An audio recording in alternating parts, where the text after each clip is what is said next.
Hello friend, elite classes के YouTube channel में आप सभी का स्वागत है। मेरा नाम सुमित कुमार। पिछले वीडियो में हम लोगों ने ऑर्गेनिक स्पीसीज़ में हाइब्रिडाइजेशन को पाई बॉन्ड मेथड से कैलकुलेट किया था। इस मेथड में हम स्टेरिक नंबर के द्वारा ऑर्गेनिक स्पीसीज़ में हाइब्रिडाइजेशन को फाइंड करेंगे। जो स्टेरिक नंबर है, steric number of the atom is the sum of number of sigma bonds and lone pair of electrons around the atom। तो यहाँ पर हम फार्मूले के अकॉर्डिंग लिखेंगे स्टेरिक नंबर, इसे शॉर्ट में हम ऐसा लिख देते हैं, is equal to number of sigma bonds plus number of lone pairs of electrons. यहाँ पर हमें एक चीज़ जो ध्यान रखनी है कि हमें लोन पेयर केवल वो ही काउंट करने हैं जो रेजोनेंस में इन्वॉल्व ना हो। तो यहाँ पर हम लिख देते हैं नॉट इन्वॉल्व इन रेजोनेंस। ठीक है, तो हमें इस चीज़ का ध्यान देना है कि हमें लोन पेयर वही लेने हैं जो रेजोनेंस में इन्वॉल्व ना हो। कुछ एग्जांपल्स हम लोग ऐसे करेंगे जिसमें हम इस पॉइंट को शो भी करेंगे कि लोन पेयर रेजोनेंस में इन्वॉल्व कब हो रहे हैं, कब रेजोनेंस में इन्वॉल्व नहीं हो रहे हैं। ठीक है, तो यहाँ पर जब हम स्टेरिक नंबर फाइंड करेंगे एटम का, तो स्टेरिक नंबर की अगर हमारे पास वैल्यू 2 प्राप्त होती है, मतलब एसएन की वैल्यू 2 आ रही है, तो हमारा sp हाइब्रिडाइजेशन होगा। अगर एटम के में एसएन की वैल्यू 3 आ रही है तो उसका हाइब्रिडाइजेशन sp2 रहेगा। और अगर स्टेरिक नंबर की वैल्यू 4 आती है तो हाइब्रिडाइजेशन sp3 हो जाएगा। ठीक है, इस मेथड के बेसिस पर हम डिफरेंट मॉलिक्यूल्स में कार्बन एंड अदर एटम्स के हाइब्रिडाइजेशन को कैलकुलेट कर सकते हैं। सिंपली हम कुछ एग्जांपल लेते हैं जिसके बेसिस पर हम स्टेरिक नंबर को कैलकुलेट करेंगे और उस एटम का हाइब्रिडाइजेशन बताएंगे। एग्जांपल लिख देते हैं हम, find out the hybridisation of all carbon atoms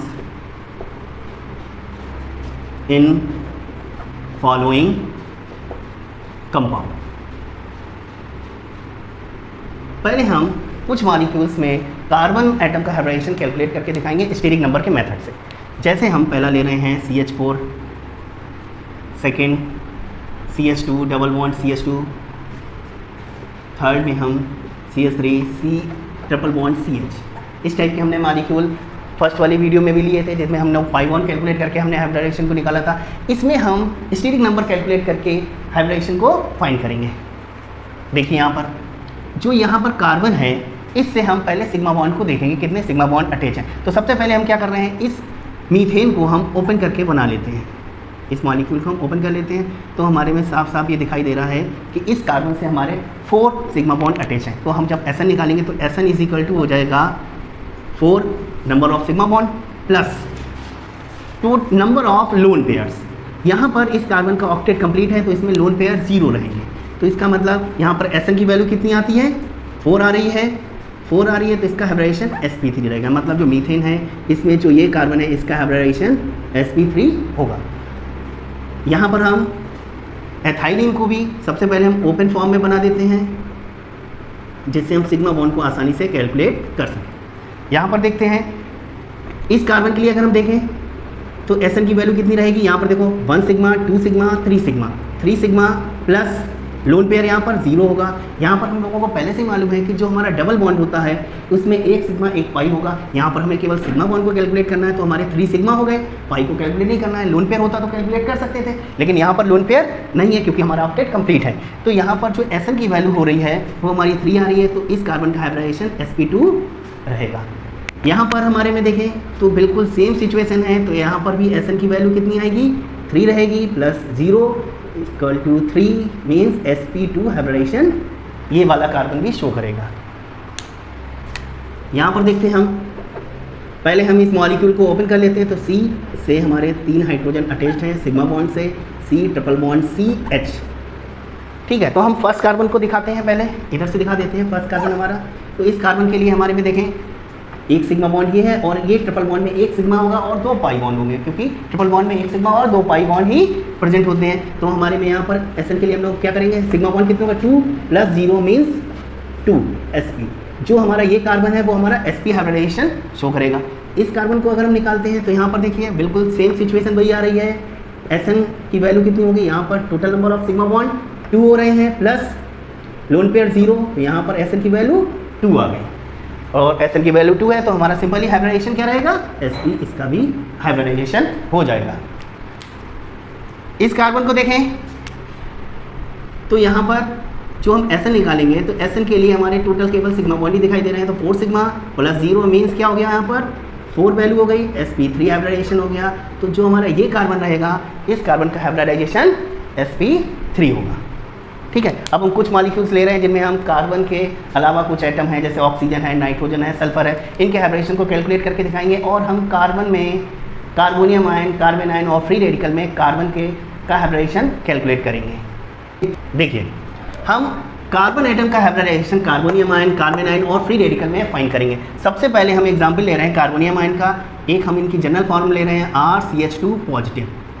हमें इस कार्बन पर पॉजिटिव चार्ज है, इस कार्बन का हमें हाइब्रिडाइजेशन फाइंड करना है। तो सबसे पहले हमें क्या करना होगा, हम इस कार्बन का Sn निकालेंगे, means steric number. Steric number is equal to total number of sigma bond plus number of lone pair. तो यहाँ पर हम देखते हैं कि इस कार्बन से हमारे 3 सिग्मा बॉन्ड्स अटैच्ड हैं। जैसे हम इसे चाहकर, अगर हम चाहें तो इसे हम इस फॉर्म में अरेंज कर सकते हैं, H, मतलब यहाँ पर हमें शो हो रहा है कि ये यहाँ पर 1 2 3 सिग्मा बॉन्ड्स हैं, तो यहाँ पर हो गए sigma bond plus lone pair, यहाँ पर कोई भी शो नहीं हो रहा है तो यहाँ पर 0 रहेगा। यहाँ पर वैल्यू आ गई है 3 मीन्स sp2। जो हमारा कार्बोनियम आयन है, कार्बोनियम आयन में कार्बन का हाइब्रिडाइजेशन sp2 रहता है।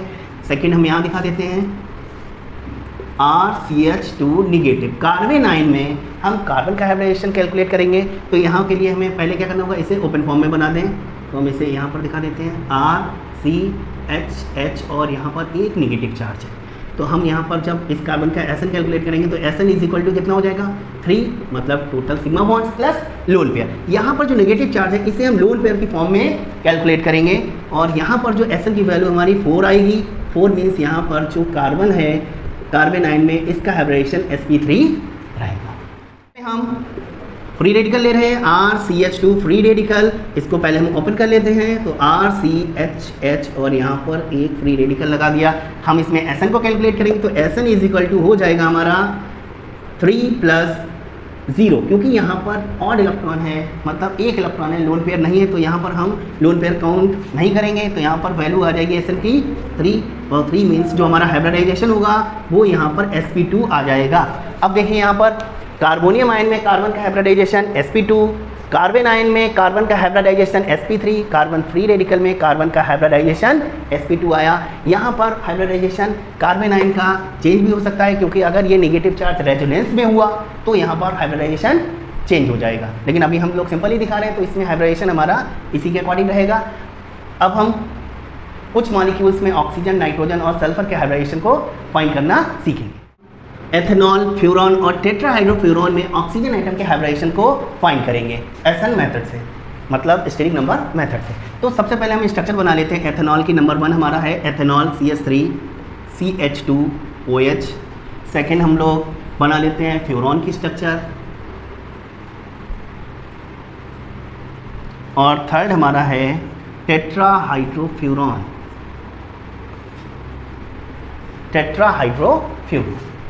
ठीक है। अब यहाँ पर हम पहले इस ऑक्सीजन का हाइब्रिडेशन फाइंड करेंगे SN मेथड से। तो देखो यहाँ पर ऑक्सीजन है, इसके आउटरमोस्ट शेल में टोटल इलेक्ट्रॉन कितने रहते हैं, 6।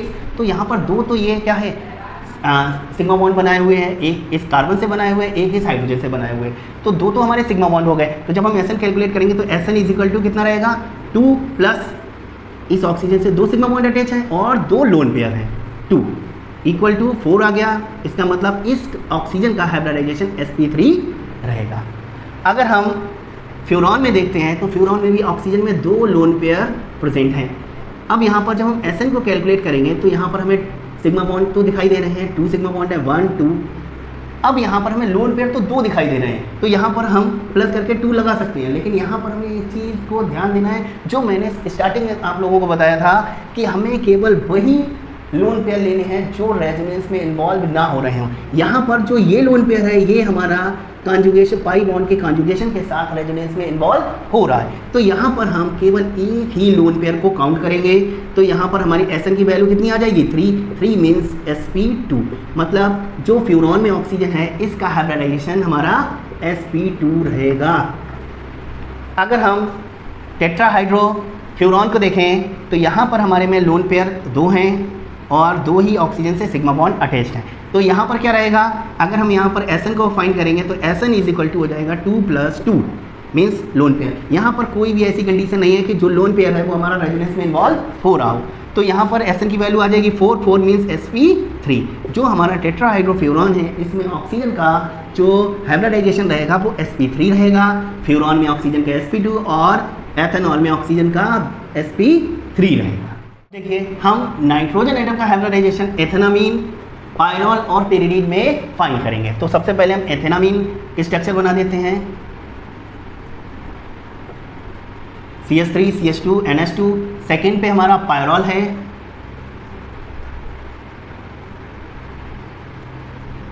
और हमारा थर्ड है, यहाँ लिख देते हैं पेरिडीन।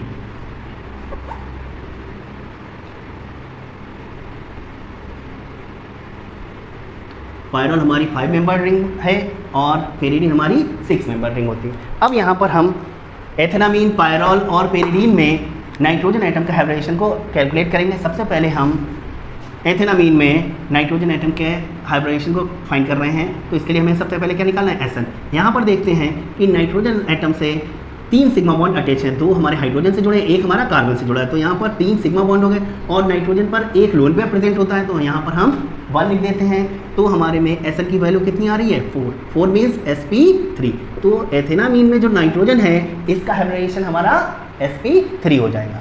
अगर हम पायरॉल में नाइट्रोजन एटम के हाइब्रिडेशन को फाइंड करते हैं तो इसमें हमें सबसे पहले SN निकालना है।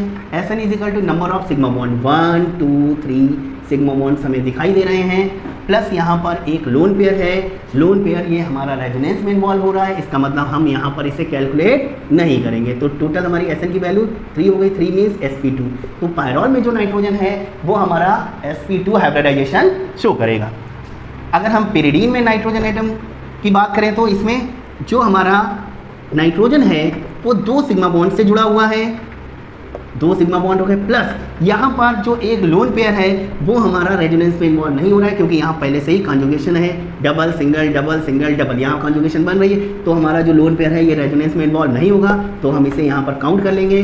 टोटल वैल्यू हमारी 3 हो जाती है, मीन्स इसमें नाइट्रोजन का हाइब्रिडाइजेशन sp3 हो जाएगा। क्लियर है ना। अब हम सल्फर का हाइब्रिडेशन निकाल लेंगे थायोल में और थायोफीन में, जो हमारे मॉलिक्यूल्स हैं। तो फ्रेंड अब हम थायोल और थायोफीन में सल्फर एटम के हाइब्रिडेशन को फाइंड करेंगे। नंबर 1 हम थायोल बना देते हैं RSH और सेकंड पे हमारा थायोफीन है। ये हमारी 5 मेंबर्ड एरोमेटिक रिंग है। सल्फर पर 2 लोन पेयर रहते हैं, यहाँ पर भी हम दिखा देते हैं। इसमें हम सबसे पहले SN मतलब स्टेरिक नंबर को फाइंड करेंगे। स्टेरिक नंबर के लिए हमें क्या देखना है, number of sigma bond, 2 sigma bond दिखाई दे रहे हैं और 2 लोन पेयर दिखाई दे रहे हैं क्योंकि वो रेजोनेंस में इन्वॉल्व नहीं है। तो यहाँ पर 2 लोन पेयर हैं और यहाँ पर जो वैल्यू आ रही है वो 4 है। 4 मीन्स जो हमारा सल्फर है इसका हाइब्रिडेशन sp। तो फ्रेंड हम थायोफीन में सल्फर को देखते हैं तो सल्फर पे 2 लोन पेयर है और सल्फर जो एटम है वो हमारा 2 सिग्मा बॉन्ड से अटैच है। तो हम SN को निकालेंगे। SN means number of sigma bond plus number of lone pair. यहाँ पर एक लोन पेयर जो है वो हमारा पाई बॉन्ड के साथ रेजोनेंस में इन्वॉल्व हो रहा है और एक लोन पेयर हमारा रेजोनेंस में इन्वॉल्व नहीं हो रहा है। तो यहाँ पर हम एक लोन पेयर लिखेंगे क्योंकि एक ही लोन पेयर रेजोनेंस में इन्वॉल्व नहीं हो रहा है। तो यहाँ पर SN की वैल्यू हमारी 3 आती है। 3 मीन्स हमारा हाइब्रिडेशन sp2 होगा।